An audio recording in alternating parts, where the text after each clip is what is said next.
அண்டம் முழுதும் ஒன்றினுள் அடக்கம்.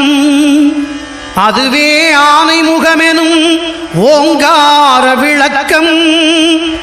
சுழலும் கோள்கள் அவன் சொல் கேட்கும். அவனை தொழுதால் போதும் நல்லதே நடக்கும். ஆனைமுகனை தொழுதால் நவக்கிரகங்களும் மகிழும். நல்லதே நடக்கும், நல்லதே நடக்கும்.